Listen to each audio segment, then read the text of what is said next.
If Mr. President had called me that time, I wouldn't have agreed for state of emergency. So he knows. He knows when to lift. He has everything on his. I don't know. But politically, is it right? I have never supported. So the issue of because it's right or not, it does not arise. What I said was that his declaration of emergency was to save the governor because the governor was almost impeached. That was not our own hope. We wanted actually people who accept to severally. But the president is wisdom. And that's why I said the other day, the governor said it, that his people should not be talking too much. That the president saved him. I did not say it. He said it. Now the point I'm making, when you say crisis, I have told you severally, I don't have crisis. Rather, the governor, unknown to me, gave himself to be the tool for those who couldn't fight me to fight me. You see, when people talk about resolution, sometimes when I go back, in my quiet moment, I play the video of the speeches of the governor.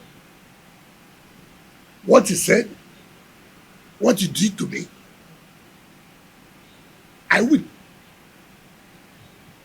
Was it necessary? This was somebody who brought you, gave you food, gave you everything, did this for you. Then you became a tool for his enemies to fight him. We're all human. When people say there should be peace, nobody said there should be peace. How do you feel? How do you feel? Take for example, how do you feel? You know what you pass through by sending your son to school. You know what you pass through to make it be a human being. All of a sudden, in the night, your son came with two people with gun to shoot you. Just tell me, is this something that will just go away like that from your mind? You made sure you gave your son good education. You made sure you provided food for him. You made sure he didn't lack. You are ready to sacrifice everything you had, and you made that sacrifice. In the night, they say the armed robbers. Who are the armed robbers? Your son is the one carrying gun. Your time is up. Somehow, God helped you. He didn't die. Now people come, carry your son, come and beg you, is your son. I agree. But you said even held your leg. It's not correct. There's never been a time. What is the remorse? Has it meant to anybody? You see, I have told people, this politics of television, the politics, I feel so bad. Each time I read these things, I feel so bad. Because, yes, once Governor Dapo Biodo, Governor Feboy, and one of the leaders from the Southwest, he came to my house, brought him. Brought him. I said, listen, he's ready to make peace. I said, I don't have problem. If you want to make this, he has the yam. He has the rice. He said he was traveling. He traveled. I have not seen him since that day. So when people talk about it, I don't laugh. I say it is not to go on television to say, I don't know. Okay, will he make peace without the assembly members? Will he make peace without the leaders of the party? Will he make peace? You see, I try to be honest to people. I have said so. The mere fact that Mr. President to look, make peace. It will be difficult for me to disobey Mr. President. But you should also know that it's not water that is flowing here, it's blood. Now, I gave the analysis here, which none of you tried to answer. These are people who vowed that you will never be a governor. These are people who petitioned the EFCC. These are people who, simply because envy, how will you bring wicked down? Then you provided yourself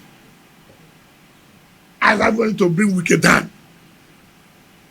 I have told people who do not understand what betrayal is, may they be betrayed 10 times more than this. That's my prayer. I have told you here, we want this. But you must show that the peace you want to is for your mind, is genuine. You are taking steps. It's not every day you're on television, you're on radio, peace is ongoing. Is it ongoing on air? How is it flying? Nobody has said that. You just hear, oh, it's ongoing. Oh, I'll settle with my guy. Oh, I'll settle with my former guy. As I speak to you, I've never seen him. So I don't know what is happening. I don't know the strategy people are adopting. So that tomorrow they will say, we don't want peace. Nobody. I've called assembly.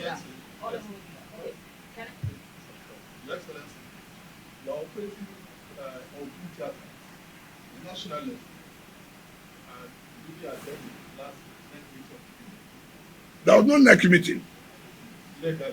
No, I don't know about it. So I should attend illegal. So, and then, secondly, you are operating also in rivers. Is there a possibility of, is there a possibility at all? If you look at it, because now the emergency is so expired, is there a possibility of reconciling the governor of rivers? That's the first part of the question. Second part of the question is that we are moving towards 2027. How do you see your future?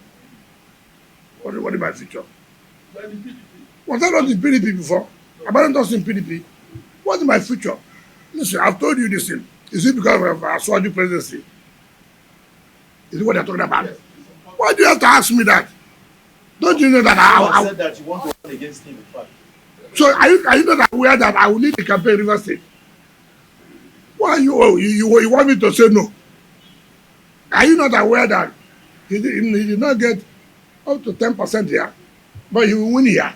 Are you not aware? So you don't need to, don't be asking me question. You know. Of course. Is that hidden? Because I have said the South must produce the president. Honorable Minister, now aside from all the political talk, the average Nigerians have been complaining of hunger. And now we are seeing people who have served like 2 times governor and minister also saying the hunger has come to them. It seems like hunger promax at this point. Okay. Now, how is your administration and the renewed administration addressing that? You know what I don't like in Nigeria? We have the time to listen to jokes. But they're influential people. Which influential? What makes them influential? You think they're influential? Hold on. You are talking about Rotimi Amechi. Yes. And you have been specific. I don't know how a man will choose his 60th birthday to tell lies. It's unfortunate. Of all time, it's your 60th birthday that people are celebrating you. You used to tell lies to Nigerians. You are hungry. Let us tell ourselves this. He was speaker 1999 to 2007. And if anybody knows, he was the most pampered speaker. Then he was reading law in London as a speaker 1999 to 2007. He became a governor 2007 to 2015. He was still reading law in London. 8 years as Speaker River State House Assembly. 8 years as Governor of River. You never talked about hunger. He became a minister from 2015 to 2023. 8 years, super minister, transport. Where you were borrowing money for exit bank loans. He didn't talk about hunger. 2 years you have left office. I'm in coalition because I'm hungry. You're only hungry of power. And that's just failure on his part. How do you look at it? How do you insult Nigerians? How do you trivialize the issue of hunger or poverty? Why do you do that? You're insulting Nigerians. You joined Atiku. You joined Alpha because you are hungry. Have you not insulted Nigerians? Just that you can't stay out of power. That's the hunger. You can't stay out of power. How would a man say 1999 to 2023 we stand before Nigerians who presided over billions of naira? This was the same man who on the national television told Nigerians he doesn't like money. Meanwhile, dollar was showing. Meanwhile, dollar. You are carrying dollar. And you are telling Nigerians you don't like money. What kind of country is this? And we are listening to that. And you said it's inflation. What's the influence? Let me tell you what's the influence. You know, we overrate people. We overrate people. What's the influence? He was governor 2015. He couldn't produce a successor. He couldn't give his candidate, Muhammad Buhari, come up 25%. He was a sitting minister in 2019. No president had ever moved with soldiers the way he came with soldiers. He said he produced a governor. He couldn't produce a candidate. Again, his candidate Buhari didn't make 25%. He was the teacher of campaign. Again, in 2023, he came. Okay, this time around, I'm going to support Atiku. In PDP, thank God, we did not support PDP. If I supported PDP and they won, he would have taken the glory. We said, okay, we will not support PDP. They failed. They didn't even get 10%. So what is influential? It's just because, you see, look, I thank God he is in a coalition. I want that coalition. I've told Nigeria, look, I don't like this talking. Let this coalition, let them form as a team. Let them start from home to start moving the president to. When you say you remove, you start from your home to remove him by making sure president loses the election. How could somebody come out on national television and tell Nigerians, if we want to remove the president now, we can? Is it a military coup? The word that word removal links to dictatorship, to the military. You only use that word remove when there's a coup. And I thought I would have said we'll vote him out. But whichever way.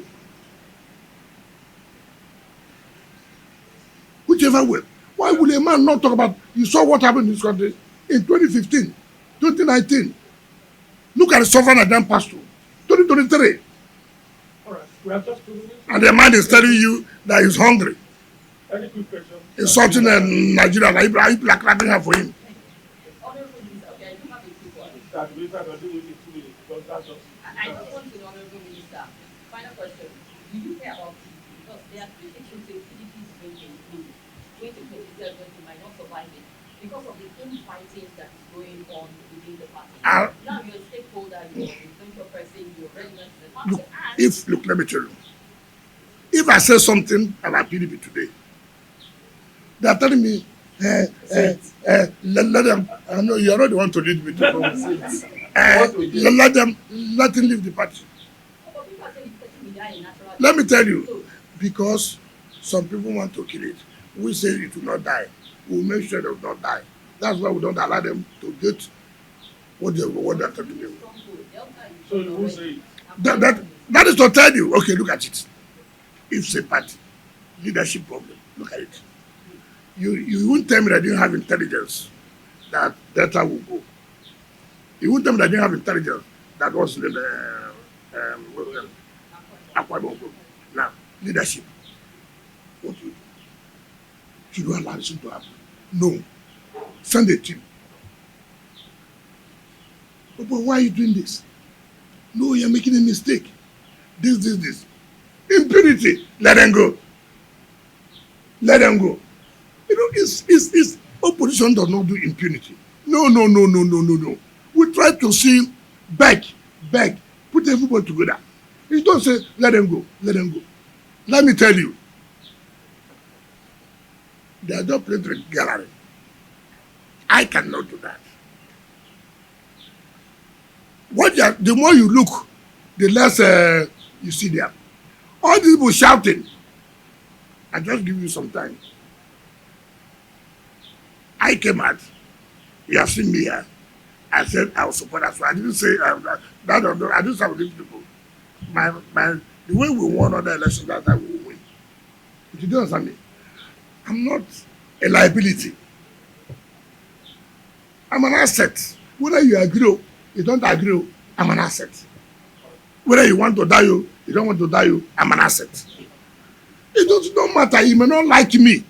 If you are liking it, has nothing to make me not to be. I'm an asset. You have not said what you want to say about people. At the appropriate time. At the appropriate time. We just have to go down. We know national assets. Yes. Minister. This is an asset to PDP. It's also an asset to APC. So we are a national asset. I'm an asset to making sure that Tinubu wins the second tenure.